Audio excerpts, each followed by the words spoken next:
Diba, nakaupo na ako sa tapat ng bahay nila, tapos nakita ko siya, alam mo yun, alam mong may nakatingin sa'yo, pagtingin Hindi ko, totoo. nakasulyap siya.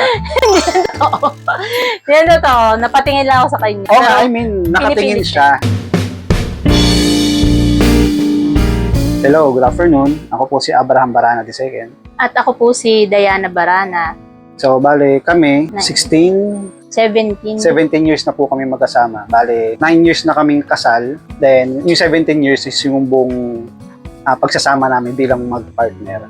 Nagkakilala kami January 1, 2008 sa inatinan namin yung inatinan ko yung debut ng classmate ko, which is kababata naman niya. So, doon kami nagkakilala, dalawa. So, syempre, pakilala yung bisita sa klase. Yung una naming eye-to-eye contact nun is nasa labas na kami. Diba, nakaupo na ako sa tapat ng bahay nila, tapos nakita ko siya, alam mo yun, alam mong may nakatingin sa'yo, pagtingin Hindi ko, totoo. nakasulyap siya.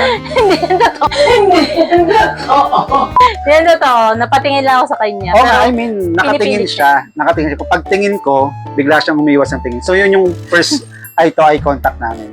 Until na ayaw niyang aminin. Hindi totoo yun. Siyempre, aminin ko yung kando pero hindi. Napatingin lang ako sa kanya. Kasi siya yung nagsasalita.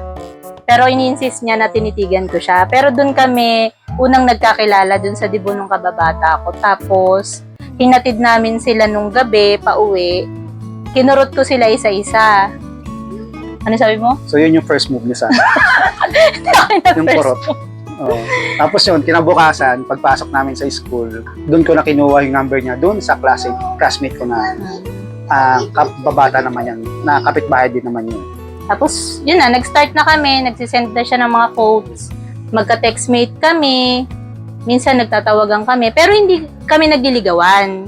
Magkaibigan lang kami, nag-usap kami na magiging magkaibigan lang kami. Until January 16, yun na yun. Hindi ko alam, basta bigla ko na lang siya tinanong. True message din yun, di ba? tawag, call yun. Call. True call na lang. Tinanong ko siya kung pwede ko na ba siya maging girlfriend. Sabi ko, oo. Doon na nag-start lahat. Hanggang sana full na siya sa akin. Ako kasi, nung nakita ko siya, totoo na nagandaan ako sa kanya noon. Pangalawa, yung ilong niya, kasi matangos yung ilong niya noon eh. Nung time kasi na yun, idol ko nun si General Mercado. Payat kasi So ako yung nun. ilong niya, doon ko nakikita yung ilong ni General Mercado. So doon ako naakit. Ako, nagustuhan ko sa kanya. Mabait kasi siya gentleman. Tapos, alam mo yung, suplado, ganyan. Parang, mysterious. Sa akin, ang naging struggle namin, yung struggle ko sa part niya is yung father niya talaga. Kasi sobrang higpit ng tatay niya eh. Sa sobrang ayaw niya sa akin, talagang hindi ako pwede pumunta sa bahay nila. Tapos pag pumupunta siya, kailangan talaga magtatago ako. Kitsempuan ko na talaga na wala siya. Tapos, one time, napagkamalan ako ng na endorser ng gas station. Kasi, yung sa bahay nila, sa pinakadulo na kanto, merong gas station nun sa tapat. So, nakatambay lang ako, nakaganon lang ako. So, yung mga kaibigan niya, sinasabi sa kanya, "Uy, Diana, yung boyfriend mo, nag-endorse na naman ng gas." Kasi hindi ako pwede lumapit dahil pag lumapit ako, tatay niya lalabas. Pag lumabas, pinupuntahan ako hanggang dun sa kanto, tapos ako naman, tago naman ako. Bali, 2 years kaming mahigit nagtatago. Pero alam ng tatay ko na boyfriend ko na siya.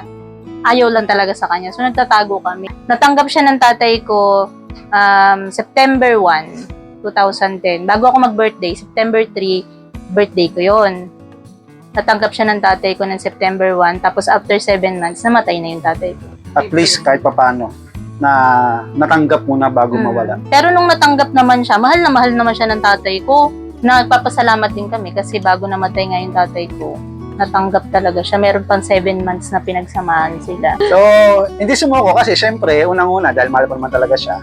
Diba? Actually, talagang siya naman na yung nakikita ko in the future na gusto ko makasama nun Tapos, so syempre, same din siya. Pinakita niya rin naman sa akin na partner ko siya, na hindi niya rin naman ako pinabayaan, hindi rin naman niya hinayaan na masira yung relationship namin. So, isa yun sa naging reason bakit tumibay o tumagal yung relationship namin. Sa akin, kasi naramdaman ko din naman na siya na. Tapos, kasi meron akong prayer na sabi ko kay Lord,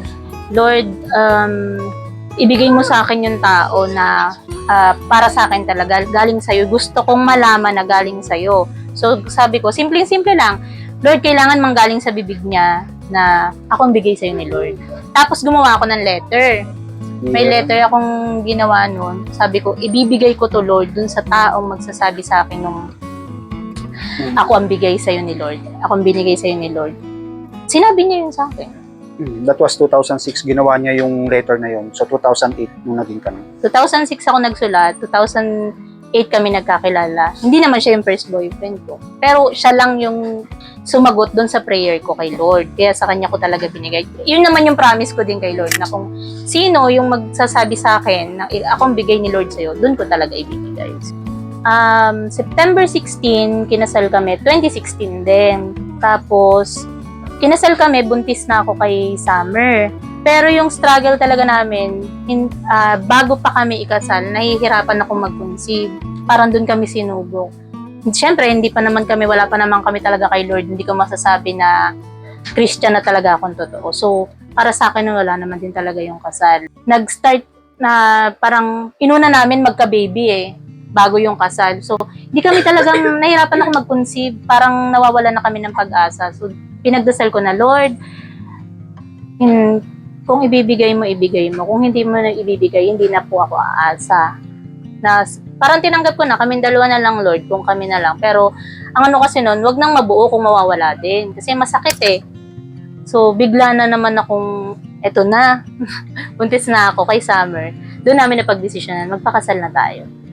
Nagpakasal kami, eto, tuloy-tuloy naman si Summer, tuwan-tuwa ako. Yun naman, simula nung pinagbuntis ko si Summer, araw-araw nagdadasal na ako na, Panginoon, salamat po. Salamat po pinagkatiwalaan niyo kami.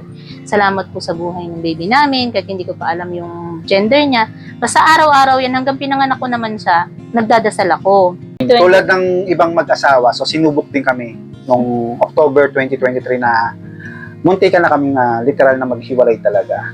So, sinimulan namin ulit na magkaayos, makagawa ng panibagong memory. Then, yun na yung time na pagdating ng March 2024, doon na kami na-invite sa church, sa JC Lo dahil sa sister niya. Dahil sila kasi yung unang naka-attend doon sa church Nung unang attend namin ng church, natatandaan ko, hindi ko makakalimutan yan, ang nagsalita si Sister Dani. Ang tungkol kay Jonah, kinain siya ng malaking isda. Tapos talagang ramdam na rin ako para sa akin to. Para yata sa akin to. Kasi tungkol yun sa pagpapatawad Pinatawad siya ni Lord. Parang kung ako yun, pinatawad mo ako Lord, humingi ako ng tawad sa'yo Lord. Pero nagagalit ako kasi yung mga taong kinagagalitan ko, pinatawad mo din. Parang naisip ko, pinatawad mo ako Lord, pero parang ayokong patawarin mo siya. Parang gusto ko ako lang. Doon ko siya naumpisahan na nangungusap na sa akin si Lord. Unang attend pa lang yun, Tapos hanggang sa sunod-sunod na, ayun pa rin, nangungusap si Lord. Tapos nagkaroon na kami ng Bible, nabigyan kami ng Bible natin. Nung binabasa ko na siya, eto na, puro pagpapatawad talaga. Kaya yung mga devotion ko nung mga unang-una, puro pagpapatawad yun Kasi nung una-attend ko, parang lahat in-offer na sa akin ni Ate Rachel Sis, gusto mo ng cell group? Sige po, sabi kong ganun. Sis, attend ka ng Don't Watch? Sige po, sabi kong ganun. Kasi iniisip ko, lahat ng tulong na kaya kong makuha, lahat ng tulong na ino-offer sa akin, kukunin ko kasi kailangan ko talaga si Lord yung panahon na yun. At kinikilala ko talaga yun. Yun talaga yung nakatulong din sa akin. Sa akin, sa first day namin sa church, ang hindi ko makakalimutan is yung narinig ko yung kanta na Same God. Nung narinig ko yung kantang Same God na yun, dahil gusto ko siyang makabisado talaga kasi yung meaning talaga, kada papasok ako sa work noon, tsaka bago pagka-uwi, naka-Bluetooth earphone ako, headset, tapos yung cellphone ko nandun sa cellphone holder sa motor. So naka-YouTube, pinapakinggan ko siya, kinakabisado ko yung lyrics talaga. Kasi talagang yun ang usap sa akin kasi doon, yung verse nung part na sinabi, you heard your children then, you heard your children now, you answered prayers back then, you answered prayers back now, you were providing then, you were providing now, you were a healer then, you were a healer now, And you were the Savior then, and you are the Savior now. So parang ang sinasabi dun sa kanta na, yung Diyos na tumawag sa mga sinauna natin mga ninuno, sila Abraham, Moses, kung sino man yung mga propeta nung time na yun, siya din naman yung Diyos natin ngayon na sumagot sa kanila dati, nasasagot din sa atin ngayon, na siya yung lumigtas sa kanila dati, siya din naman yung magliligtas sa atin. Every prayer namin sa gabi, yung chorus, kinakanta namin dito. After namin mag-pray, kanta kaming 4. Hanggang sa nakakabisado na rin yung 2 bata, yung chorus na, Oh God, my God, I need you. Oh God, my God, I need you. Mula nung first Sunday ng March 2024 until now, proudly to say kasi, isang Sunday pa lang kami umabsent. Yun yung time na last year nag-celebrate kami ng Father's Day sa Hotel. Mindoro. Ay, Mindoro. Sa Puerto. Yun. First Sunday absent pa lang namin. So until now naman, kompleto kami every Sunday. Yung lesson namin throughout the relationship, talagang si God kailangan. Hindi pwedeng bumuo ka ng relasyon kahit sabihin mo hindi pa kayo kasal nang walang Diyos. Kasi hindi talaga siya magtatagumpay. Hindi siya magtatagal. At saka yung partner mo, number 1, ipag-pray mo. Kasi siya, pinag-pray ko siya. Nililay hands ko yan. Kita mo naman nangyari. Sumusunod na kay God. Nagsiserve na kay Lord. Kasama ko na sa church. Parang huwag kang mawawala ng pag-asa kasi makapangyarihan ng prayer. Una pa lang yan, nag-pray ako na magkaroon kami ng anak, binigyan pa kami ng isa pa, pinag-pray ko yung asawa ko. Binago niya yung asawa ko talaga. Hindi ko naman sinasabing mabait din ako, binago din ako ni Lord. Binago niya kaming dalawa para maging karapat-dapat kami sa isa't isa at saka maging karapat-dapat kami kay Lord, na mag-serve kay Lord. Yun lang. Ikaw. Sa akin naman, ang lesson, kasi kailangan mo talaga si Lord sa buhay. Kasi nung time kasi na talagang wala sa amin si Lord. Even before pa siya, talaga nung time na hindi ko kilala si Lord. Actually, kilala ko naman si Lord, si Jesus. Pero hindi siya talaga yung literal na alam mo talaga kung sino si Jesus. Relasyon. Wala talagang relasyon. So maliligaw ka talaga. Diba? May mga tukso talaga Andyan yung may mga tao na pupunta sa iyo, darating sa buhay mo na tuturuan ka ng ganito, tuturuan ka ng ganyan, matututunan mo din, di ba? So mahirap pala talaga na yung buhay mo na sinimulan mo na wala si Lord. Sa mga ibang family din, ibang magkaasawa na nagkakaroon ng struggle. So, yun lang, ibabad nyo lang lagi sa prayer kung ano yung mga gagawin nyo. Kasi kapag yung decision kasi natin, hindi natin siya inalign kay God kung ano yung gusto niya mangyari, hindi siya magtatagumpay. Hindi rin siya magtatagal. Permanente lang talaga. So, ilang beses na namin napatunayan yun. Hihingin mo yung approval ni God. Oo, hingin mo talaga. Totoo yung sinasabi ng pastor natin na start the day and end the day with prayer with Jesus. Kasi kailangan mo talaga ng gabay talaga niya. Then, sa relationship, kailangan mong gawing pundasyon si Lord. Diba? Dahil sabi nga dun sa Bible, na kung ikaw ay magtatayo ka ng bahay, kailangan gawin mong pundasyon ay yung matibay na bato. Huwag sa buhangin kasi mabubuwal at mabubuwal siya. Then, ang isa sa mga Bible verse na gusto ko nung sinabi ni Lord sa Book of Gospel na magsilapit kayo sa akin, kayong mga nahihirapan at nabibigatan sa buhay. Bibigyan ko kayo ng kapahingahan. Kasi ang gusto lang naman kasi ni Lord sa atin, dalhin lang yung pamatok Yung pamatok niya na talagang magaang lang. Yun na naman ang gusto niya Dapat yung buhay natin magaang lang So, any problems, although na hindi ganun kadali, pero at least tinuturuan na tayo ni Lord na i-surrender isa-isa, i-surrender unti-unti. Sa aming mag-asawa, natutunan naman namin na ilagay sa gitna si Lord, si Jesus.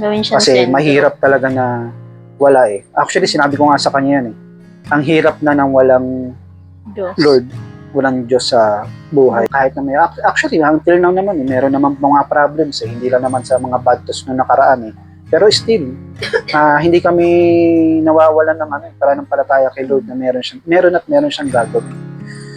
Kailangan mo lang talaga maniwala na hindi siya ang Diyos ng mga posibleng bagay. Siya kasi ang Diyos ng mga bagay na akala natin imposible.